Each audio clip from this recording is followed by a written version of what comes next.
Hi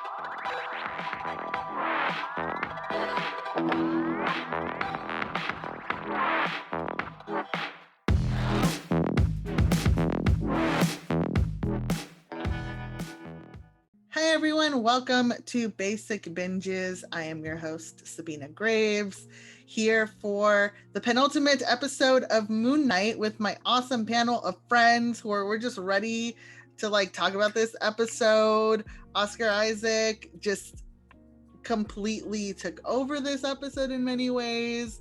We got to dig into the backstory in this crazy installment of the show called Asylum, and you kind of get to know why, as the episode opens with them encountering Taweret. I'm gonna pronounce and butcher that name, y'all, so bad throughout the episode.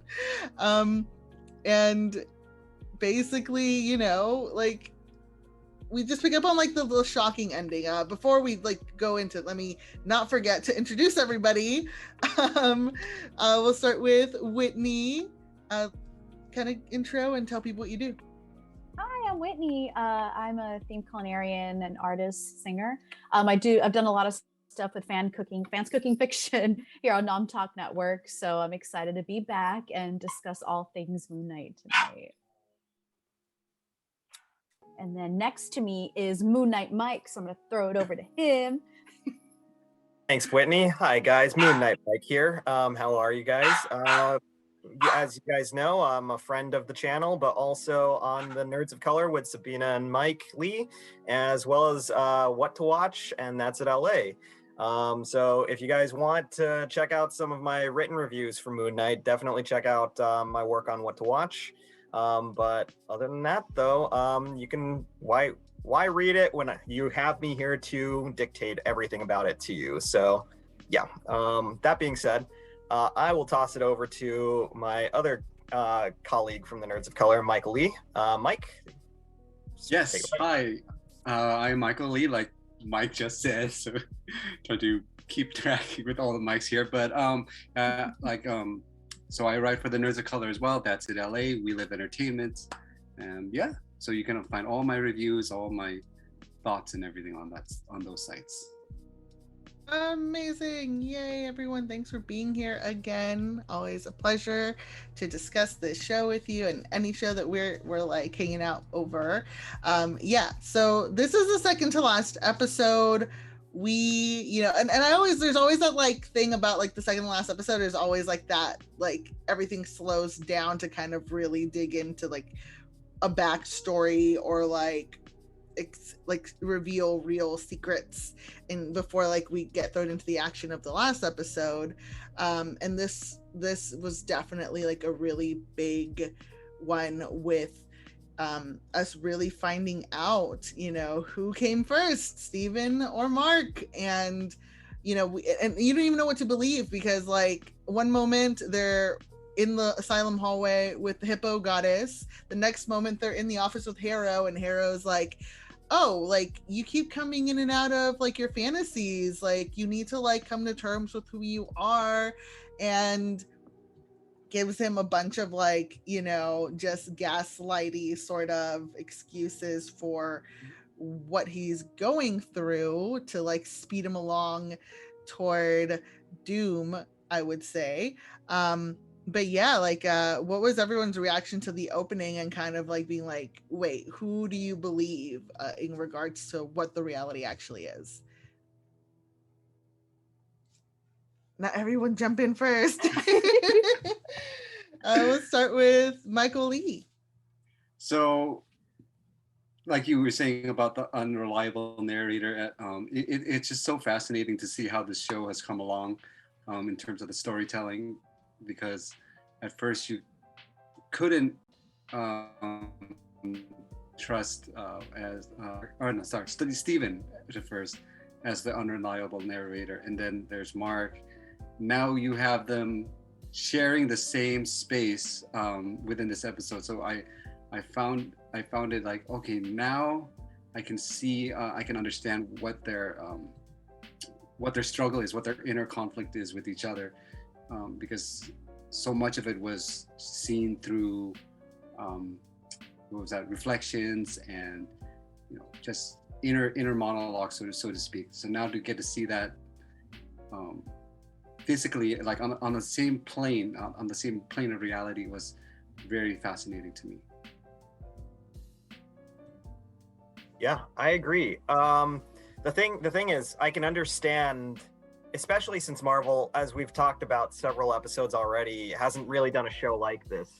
I can understand this particular opening to be very disorienting for folks, because you leave off with the hippo, and we'll talk more about her obviously as we continue, but we leave off with the hippo at the last episode, and now we're back to Dr. Harrow. I'm going to call him Dr. Harrow. Actually, I'm going to call him Dr. Flanders. Dr. Flanders. Dr. Flanders! That line Dr. was so great. That was amazing. It made me laugh out loud, I will admit. Yeah. Because when they flash back to him, he looks like So Flanders. perfect. Yeah. Perfect. But yeah, so you know, this whole scene with Dr. Flanders, I can understand people going like, really, what the hell is going on? You know? And what I love about it is that sense of disorientation is completely natural. You're supposed to feel that way because they don't explain what this is, what these Dr. Flanders scenes are until a little bit later in the episode. So I can understand people getting a little bit lost. And I love that this show is not afraid to disorient its audiences before providing the answers. We have to work towards the answers and earn the answers. So I really enjoyed that. Yeah. Whitney, what did you think? Yeah. I mean, yeah, I share the same sentiments with everyone here, where it was very disorienting, but it definitely immersed you in that world where you yourself are second guessing. You're like, wait, which one is the reality? Is the asylum the reality? And then I was even being gaslit. I was like, oh no, I'm in the asylum. This is the reality, you know? But I love the way it started off though, because immediately you are captivated and you're just like, what's going on? I need to know. Yeah. Oh my gosh. No, yeah, totally. And then like once we're just like, no, the asylum is real, or the hippo goddess interactions with Steven is totally real. Mm-hmm. And then Mark is like, screw this. I don't want to face my like tragic backstory. I'm gonna go back to the Dr. Harrow room, and he realizes that they're on a boat in the yes. like in like desert sands heading somewhere. And you know, Steven, being the Egyptologist of the two, realizes that they are on they're trying to reach the Araru, which is the Egyptian heaven known as the Field of Reeds, and they're on like the path of judgment, essentially, where their hearts have to be weighed against the feather of truth, and that's why Tauret is there. And if they're unbalanced, like they, you know, will be dragged down. The river's called the Duat, right? They're mm-hmm. on the Duat, yes, mm-hmm. the Duat. And if they don't balance their hearts in time by coming to terms with whatever conflict and chaos is within them, they will be dragged down by other spirits that are also unbalanced. And y'all, when I saw the poster before the episode dropped, I was like, what's the feather being weighed against? Two little plops of like dough? I couldn't tell that they were hearts because they were white. I was like, is it like little? I was like, what kind of dough is that? When I saw that they were hearts, I was like, I am very dumb. I should have like put two and two together because they're two hearts, and each one belonged to Steven and Mark. That was like, I loved how, you know, Mark, it was so resistant and kind of just, you know, unwilling. Not that I love that he was that way, but I just loved that like Oscar Isaac really portrayed that duality of this like fight or fight response really well, against Steven representing the rational mind, trying to help him come to terms with what happened to them. It's hard to talk about them because it's like them, him, you know, they in that regard, because they are one. And there are just so many moments where, you know, like you kind of start to like process it's kind of hard to talk about because like I'm someone who's like undergone a lot of like chaos and like trauma. So this episode's like really hit home, and I think for anyone who has dealt with any sort of trauma, which I think is everybody in the past few years, this episode was it just really hit close, and seeing Mark's past be unpacked was like a whole journey. For those of you in our group here who are familiar with the backstory, how true did it stick to Mark Spector's backstory, or did it like completely diverge in a way, but still kind of remain faithful in its own way? I could take this one. Defer to Mike for this. Yeah. Yes. Mike is our resident Moon Knight-ologist here.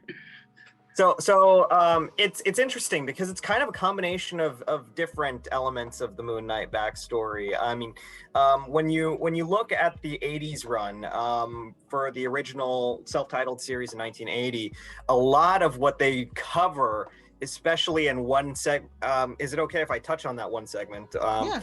Especially in the one segment where they show him and Layla's, the end result of the chaos that happens with Layla's father, and then him slowly dying and crawling into the temple of Khonshu about to commit suicide. With the exception of the suicide part, a lot of that very much sticks very close to that 1980s Moon Knight run. But as you progress throughout this episode, one of the first things that you do see is the flashback with his mother and his brother, and certainly that his brother is a big element in the comics because he actually ends up becoming a villain called the Shadow Knight. His brother is alive in the comics, and his brother plays a significant part in kind of his origin story because they both end up becoming kind of mercenaries, and they of course won't touch upon that here because they kill off the brother in this show, at least as far as we know. He's dead, and they don't in the comics. So it's I would say it's deviating a little bit, but it's taking elements of the Ellis run, it's taking elements of the original 1980s run, and it's kind of splicing them together. I would say that it's very faithful to the 80s run in how he becomes Khonshu's fist, how he becomes the Moon Knight, but it's taking some liberties with some of the Ellis run and some of the Lemire run. As we've talked, as we previously spoke about, especially the asylum parts and everything like that. So I wouldn't say it's 100% accurate, but it is, for lack of a better term, Marvel Studios accurate. Yes. Where we do take, they reimagine so much of it. Yeah. Yeah. You do take. I mean, you're never questioning the validity behind the knowledge base of the people creating this because they know what they're doing. They know these stories so well that they know where and how to put twists on them to make them feel fresh. And we certainly get that here. They're not just tossing the script out the window. So it's a Marvel Studios version, taking different elements from different comics and then kind of putting their own twist on it, which I admire, Yes, it's, going back to the whole thing about Randall, or Stephen's brother, Mark's brother, that setup was so chilling because you have this room filled with all of the lives that Mark took, and Stephen is shocked to see a child there. And it kind of harkens back a bit to that exchange that he has with Hero in the beginning about killing children, and then like Hero being like, well, if it comes to it, yeah. And just sort of like how Stephen begins to unfold, that very tragic moment in Mark's life, and how like you kind of start to see how some elements are parts of the things he has picked up to cope with what really happened. And I thought that was handled so well by Mohammed Diab, who directed this episode, in how, it wasn't played for scares, but what made it scary was just like the whole tragedy of it, with them as kids going into the cave and playing Tomb Busters. And you start to get hints of like the name Grant and stuff. and how that begins to like fuse itself with the traumatic event of losing your brother, and then dealing with the mother having her own sort of, you know, mental break because of the incident as well, and beginning to take it out on him throughout his childhood, and how that's basically the thing that Mark is trying to avoid addressing as he, like, you know, as Steven wanders through all these memories. I thought that was just like so powerful, and I don't know if any parts of that really stood out to any of y'all as like a very careful way that they were really handling, you know, things like trauma in that regard. So I saw it as a means for Mark to atone for what he couldn't do as an older brother, because we throughout this episode we see him being very protective of Steven, not to go through that door, or don't do this, don't do that, or explaining what he had to do in that, you know, cafeteria with all the dead bodies. He's very olderly brother like. There's just this older brother figure, and it just plays into the whole idea of that trauma, like you said. Yeah, that's what that was some of my thoughts on it. To me, I think the biggest tragedy of it is that Randall is in that room, not necessarily because Randall died, which is, of course, in and of itself incredibly tragic, but the fact that if this is a construct of Mark's mind, and these are all victims of Mark, the fact that he lumps his brother into there as a victim that he created is incredibly tragic, because it ties very heavily into this overarching theme that he couldn't forgive himself, you know, and that's something that he needs to do, and that's one of the reasons why he's so unbalanced.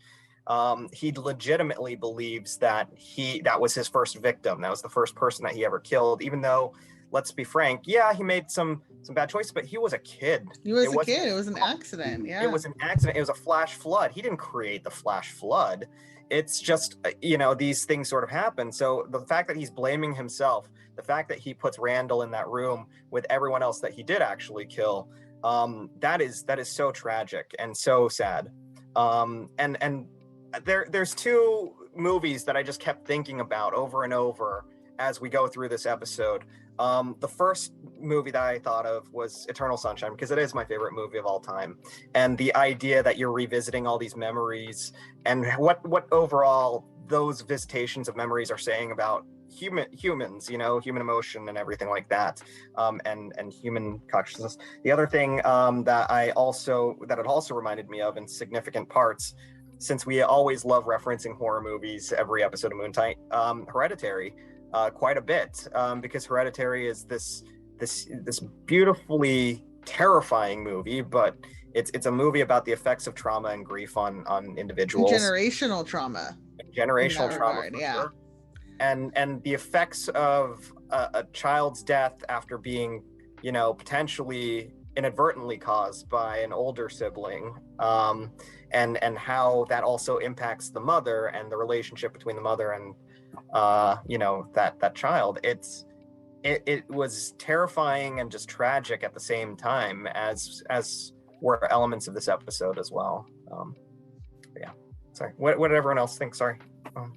Yeah, you know, like Mark created Steven because, you know, for that trauma, and with the whole, you know, the situation with his mother and how his mother handled everything. And you start to see it even in like subtleties in the background with like the posters in his room, or the things, you know, where he starts to, that's why he created Steven, to sort of, Steven is someone he protects. So I feel like subconsciously, he obviously feels like that's why he's so protective of Steven. Yeah. Oh my gosh.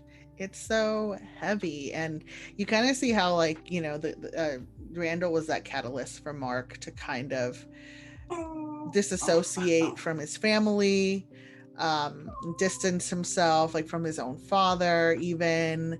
You know, we finally got to get the I guess cultural reveal that, you know, he is Jewish, is half Jewish, and you know, like, it's so like sad to see, you know, this family sort of like come apart. And how that really just pushes Mark to like leave and avoid, you know, sort of like the growing PTSD within him, and you know how he goes off to war and, you know, decides to, you know, like he goes AWOL and then gets discharged, and he like has to turn to mercenary work. And you know, going back to discussing, you know, like that part of the origin where specifically getting that job to, you know, raid the tomb, and then being told that no witnesses should be left, you know, you kind of have he gets re-traumatized by once again not being able to save the people he wants to save in another like sort of situation like that like just he has no control over, but he like absorbs the guilt of, even as he's like huffing and dying and crawling to this tomb, because he kind of like Mike said, he tries to commit suicide because he just can't, you know, like grapple with, I mean, like obviously in the situation you can't grapple with that situation, but like just the way that it really just reaffirms all these like sort of traumatic things that he has been led to believe because of his mother's trauma, like and shaming for a situation that also wasn't in his control. Like he kind of believes like, you know, the worst things about himself, and that's something that, you know, we kind of see throughout the whole series where, you know, he wants to like get away from Layla even though he married her, and like doesn't want to put her in danger, and you find out that it's because every time that anyone he cares about is in danger, he loses them, or if he's in a situation where he can't control everything, like he like doesn't process having all those things out of his hands. I don't know if I'm rambling now, but like, you know, like and then like I really love how Steven, being that rational mind, points out that in that moment of like vulnerability and weakness where he's about to die, that even Khonshu takes advantage of him for that, like take up his mind. If anyone wants to jump in. Also quite accurate, all of that. Him going to become a Marine, him going AWOL, him having to take mercenary work, although in the comics, Randall's the one that kind of hooks him up with that end of the deal. And the fact that Khonshu in the comics really does try and take advantage of the fact that Mark's mind is broken. I think in the comics, they allude to the fact that actually Khonshu had sort of been watching and monitoring him his entire life, even through his childhood, and not just that one moment. But you know, it's never been explicitly clear. But the fact that he knew Mark had these severe issues, you know, this shattered mind, as it were, basically encouraged him to use him as a vessel, because he would be easier to break, you know. And it's interesting because at various points Khonshu's always been something of a hero, but it's also had that antagonistic and you know, streak to him, where he has been the villain in the comics, and certainly, you know, just watching this series, you can see both sides. He's not exactly a morally, you know, pure character. Yeah. Anyone else? Oh, agreed. Yeah, 100%. Yeah, and then all the while this is all happening, we're going back and forth, like Harrow also like just bombarding him with like, you just have to like come to terms with like being broken or whatever, and like who created who, like did Steven come first, and then did like I like how he put it, where he was like, did you create Steven to hide, or did Steven create you to punish the world? Like that was just such a Harrow thing to say, to like mess with him even more, you know. And it just like really just like this whole episode was just, it felt so intense to kind of like go through. I do want to pose a question to everyone, and I kind of want to get your thoughts on it, because it's been rattling my brain for a while. Ultimately, what Dr. Flanders is doing in this episode is kind of for Mark's betterment in a way. He needs to come to terms and reconcile the parts of himself that he's really kind of blocking. Steven doesn't know about half of the things that have gone on in Mark's life, intentionally, of course, but it's severe repression. Harrow, of course, is the villain of this story in general, at least real Harrow.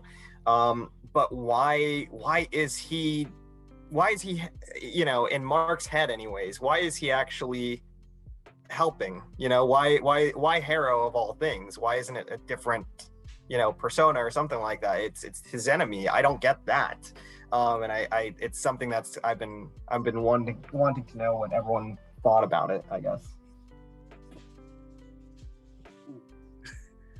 I'm gonna have to think about that for a little bit. Yeah.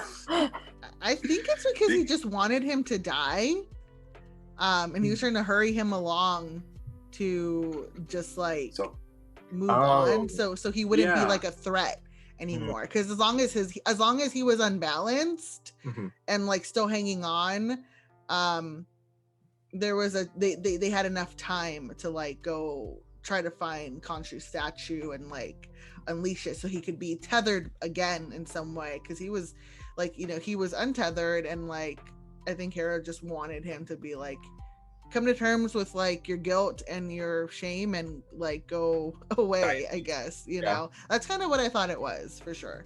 Got it. Okay, that makes sense.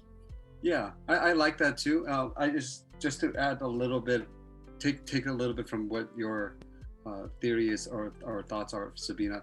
It just feels more like we're getting two different aspects of him coming to terms. We get Tawet, who's trying to point him in the right direction, but in more of a motherly way. Do it the kid has to do it on his own, and then we get Harrow, who's trying to do his gaslighting term. So there's two different aspects of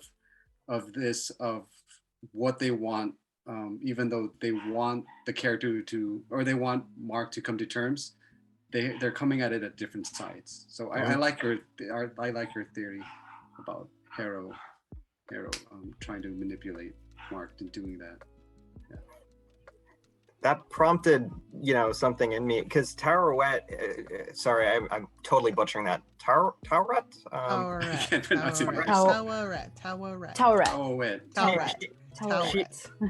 Tawret. She is the Egyptian god of fertility and motherhood, right? Yes, that's accurate. I think they mentioned that too, right, in this episode. I believe they did. It couldn't be a more apt so god. Smart. Yeah, love Steven. It couldn't be a more apt god in the case of Mark and his maternal issues, and the relationship that he had, with his mom before the incident with Randall, versus how it turned out and how it just dissolved. Needing a maternal figure to escort him into the afterlife was absolutely necessary. So, Mike, what something you said just kind of triggered that in my head, and I'm sure everyone else noticed this before me, but for some reason, whatever reason, it just I went light bulb. Oh, that makes sense. Yeah. That's kind of cool. Also, Easter egg that we haven't talked about that further connects us to the MCU, by the way. Oh. Yeah, right. Okay, the idea that there are different realms of the afterlife. Yes, she ancestral mentioned that. planes. Ancestral plane shout Which out. we have definitely seen. Black Panther, so it's Yeah, which I love that. That's there's the connection right there. We know that this is definitely part of that greater universe, and it's a nice way. Go ahead. Sorry. No, go on. I was just going to say, it's a nice way to consider all interpretations of the afterlife for all cultures, all people, which I think is very, very interesting. I'm sorry, Whitney, what were you going to say though? I was just going to say, could you imagine if Ramatut was somehow involved in this? Like Kang, because his headquarters were the Sphinx. That'd be such a mind, I'd be like, where did that come from? Yeah. And wasn't there a symbol, like an Easter egg symbol, somebody pointed out somewhere, that was the symbol of Kang? On the jacket of one of the disciples. Yeah, there you go. Which makes sense, yeah. Mm-hmm. Because he had traveled and he was a pharaoh So that'd be kind of dope if that tied in, you know? Yeah, in the comics, Kang is tied to some aspect of Egyptology, so I wouldn't. Yeah, That's how they're gonna do it, guys. That's That'd be how Mark's gonna join the amazing. fray. Yeah. Ramatut Oh my was God. one of his Ramatut. aliases. Yeah. Yeah, Ramatut was one of it. So I mean, that might be who steps in could to we- help him. Another cameo. Yeah. I mean, Post-credit I scene? miss Jonathan Majors. I'm down to see him whenever he can show up. Like, Honestly. Yeah. he is always welcome on any screen or in the real life to hang out We with mentioned us. purple, so he used purple. And Yes. Oh Purple. my, there we go. Purple Oh, magic. oh. Calling it right now, that's going to be the post-credit scene, is Yo. Steven's going to put all this behind us, and he's going to go on an archaeological dig, and he's going to uncover a statue, and it's Ramatut, and it's Jonathan Majors' face. I'm calling it. That's going to happen. God, I'd go crazy. that'd be That amazing. would be so wild. Oh my God. I just want to throw it out there. I like how Tawed just nonchalantly just shoves her hands into. Oh yeah, to Yeah, their into their chest. chest. That was just like that Let was me amazing. take your heart. Let me, yeah, here we go. Yeah. She's so pleasant. I love her. Yeah. She's like, She has a very She does a calming cheery way. presence. Yeah, to so I'm gonna take soothing, off- right? I'm you gonna know? take Right. off your heart from your chest. I And thought you're it gonna was be so okay with messed it. up how Mark was like, me and you can take this hippo Oh, I and know. steal the boat. That broke my heart. I was like, no. Mark, not everything was, not everything needs to be know. killed. Yeah. Yeah. And like she's not like bothered by it and stuff. Meanwhile, like, like the coolest thing about I think the episode too is that it's Mark's fractured mind helping him unpack his trauma and do his own emotional labor and like walking himself through it. I thought that was like so effective and so indicative of like someone who wants to get better and like figure out a way to live with what makes them them, like that I thought was just so powerful. And who better than like Oscar Isaac to play this role, because like in all the stuff he's done before, he always he plays so No, his performance so good. is just it's Emmy worthy, honestly. Just every scene, from the Shiva scene, Yes. is absolutely heartbreaking. To all the scenes in the asylum where he just does not want to relive any of this. He doesn't want Steven to know any of this. It's so. I'm going to just flat out say this is my favorite episode so far of the series. How powerful it is, how complex a character Mark Spector is. You get all of that in this, and it's due to no shortage on Oscar Isaac's magnificent, wonderful performance. I really do hope. I know it's easy to write off comic book shows when it comes to prestige and Academy, voting. But this is acting. This is proof that these shows can transcend just the stereotypes that befall them. And this is me, by the way, begging the Academy to take a second look at this. Yeah. I go for it. Yeah. Come FYC season, because this has been a phenomenal ride so far. If WandaVision can get as much attention as it could in the Emmys, I think this is a worthy successor to that. 100%. Absolutely. Yes. There's one particular scene I like between for Oscar Isaac when it's like corner shot of the corner of the asylum where you see Mark on one side and like Steven on the other side, like reacting to Tawed, and just to see that back and forth between that two in that one single frame was incredible, and goes to show you, like you said, how well he's performing. So yeah. Mm-hmm. Yeah, and before we like close out, like sort of, what ends up happening in the third act, I do want to bring up the fact that, there were so many moments where I thought they were going to introduce that additional personality. Like, and for the longest time, I thought Jake was going to be like why they were unbalanced and stuff. Like, it makes you wonder if the entity in the tomb that was shaking was Jake, or if it was just the trauma he was suppressing about his mother. Like, was Jake just a red herring, y'all? What? Oh. No, I definitely feel like in the sarcophagus it's going to be Jake, and I feel like it'll possibly, well, I feel like it will be revealed in the next episode, you know, because he's the protector of Mark. He's the violent one. So I think we're finally going to be exposed to Jake. So That would be very interesting. When we initially saw the Shiva scene, we didn't know what it was. You know, it was just him on the street corner. I did see a cab in the background, so I thought that maybe that was Jake that they were looking at, because, you know, Steven was like, I don't remember this, and Mark was playing dumb. He was like, oh, I don't remember this either. The street. Yeah. I thought it was Jake at first, but then it ended up being a red herring for sure. Yeah. In some ways, I think the episode very much benefits by not addressing that, because there's, you know, I mean, like, to cheapen the idea that, you know, a lot of his mental anguish is caused by a third personality that could be a rogue personality, that gives us way too easy of an answer, and it, you know, it vilifies, you know, his own condition, you know, as a real problem, which, you know, it is, but one that he could fight rather than one that he can solve and live with. So I do like that we didn't really focus on that. But that said, we are going to need answers about that. So I think you're 100% right, Whitney. I think that's going to definitely come up next season.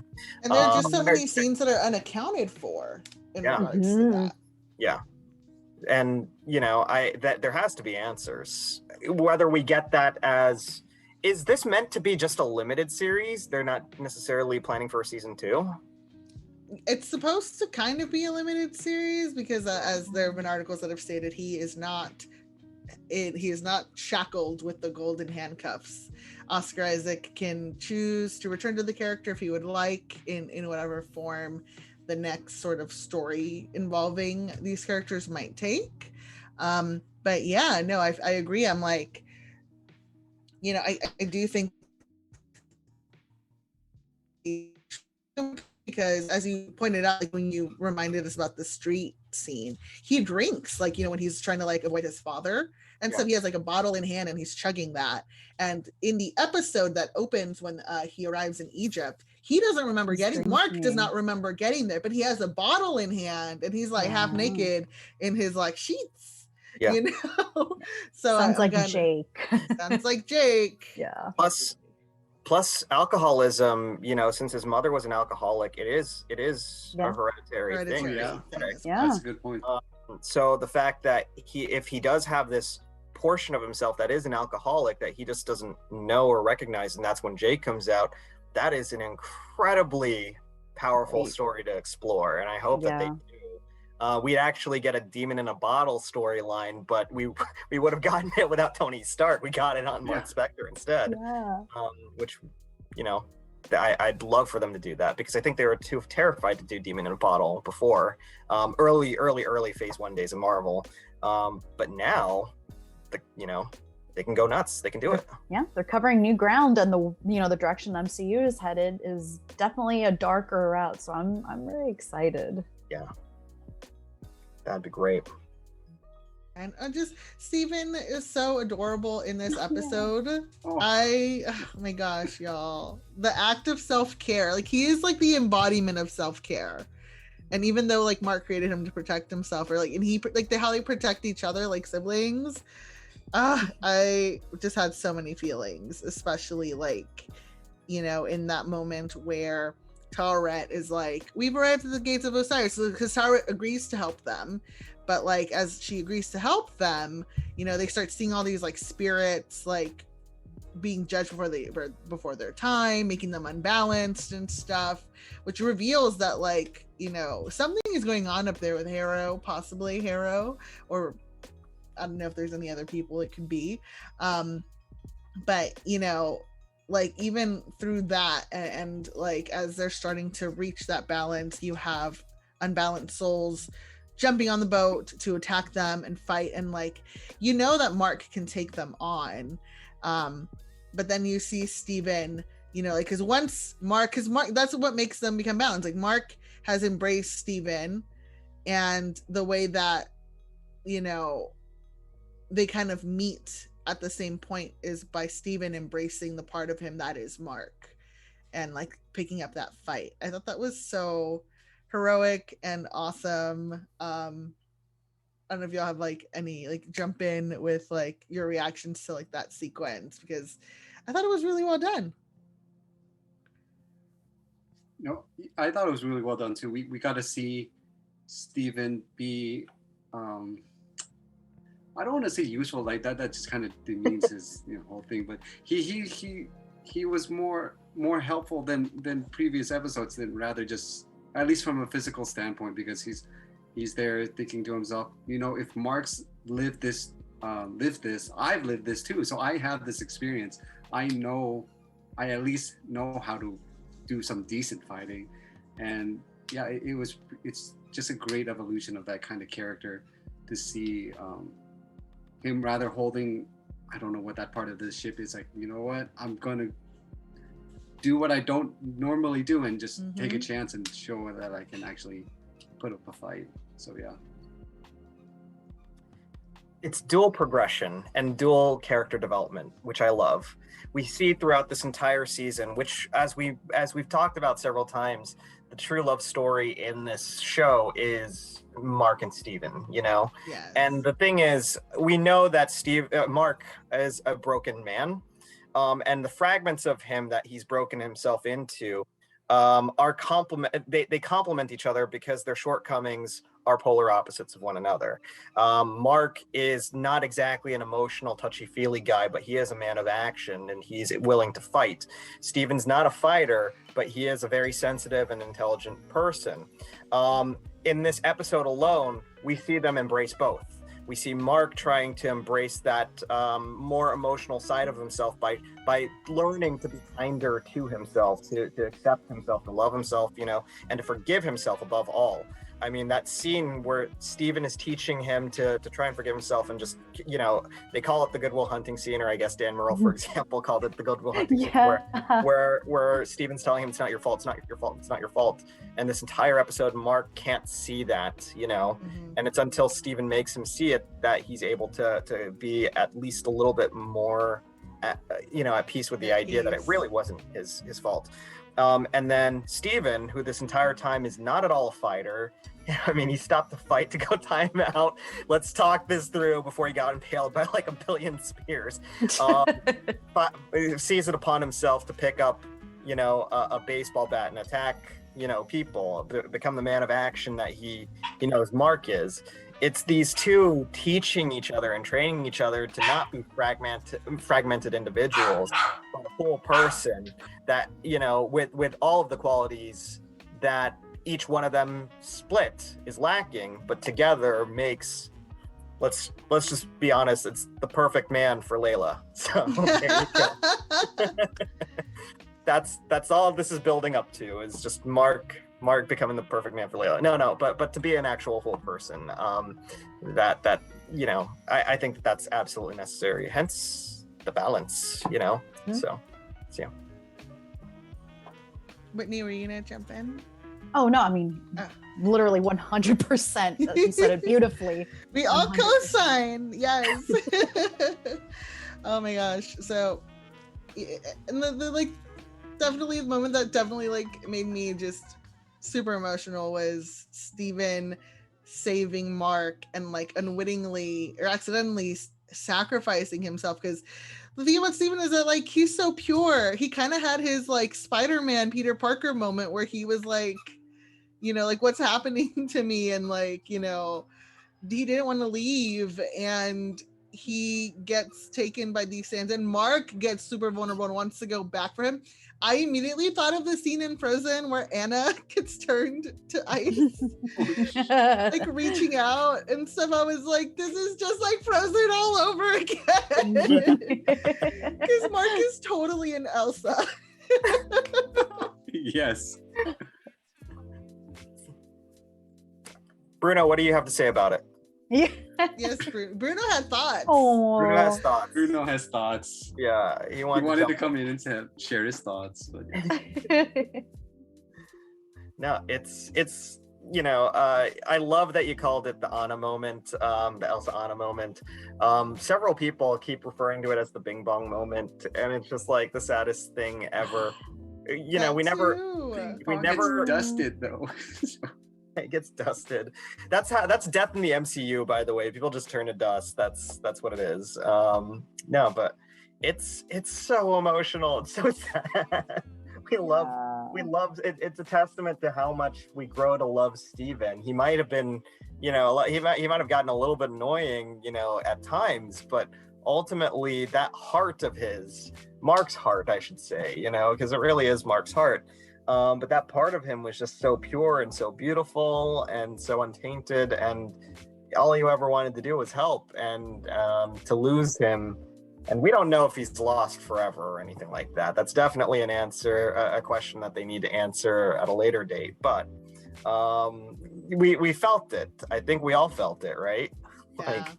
Yeah. Steven was my favorite. Like, I was just like, I want to marry him. I want to nerd out with him.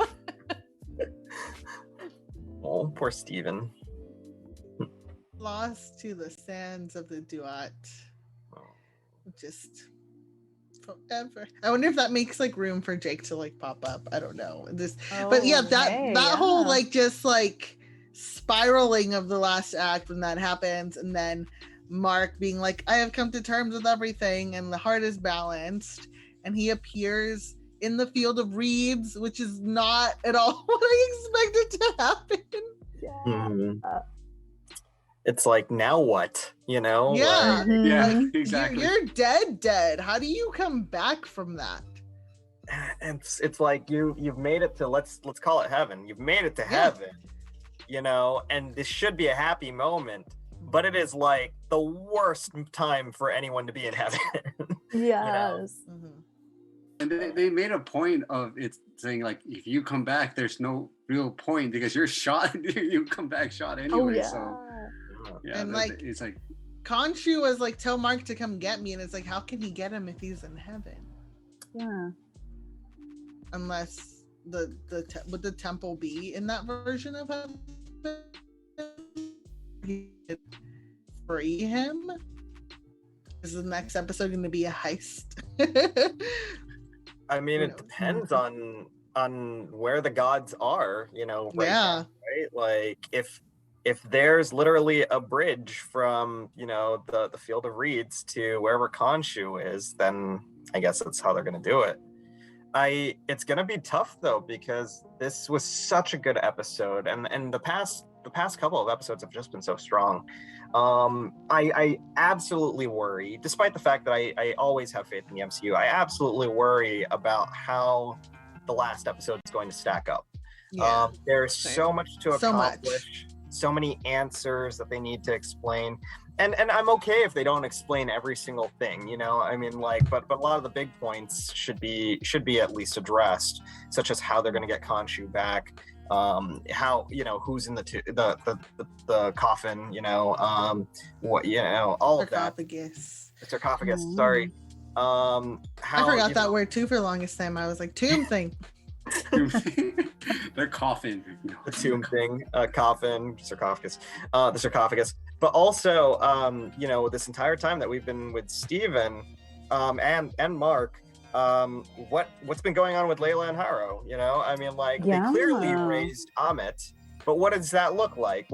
How did that happen? I mean, like, surely you can't just pick up in media res with Amit already resurrected and not explain what happened after Mark got shot, because that's just a kind of a huge gap. And I don't think that they will. I actually have faith in Jeremy Slater and Mohammed Diab, because they've just been killing it.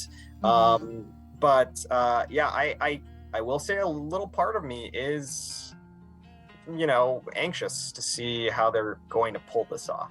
So, yeah.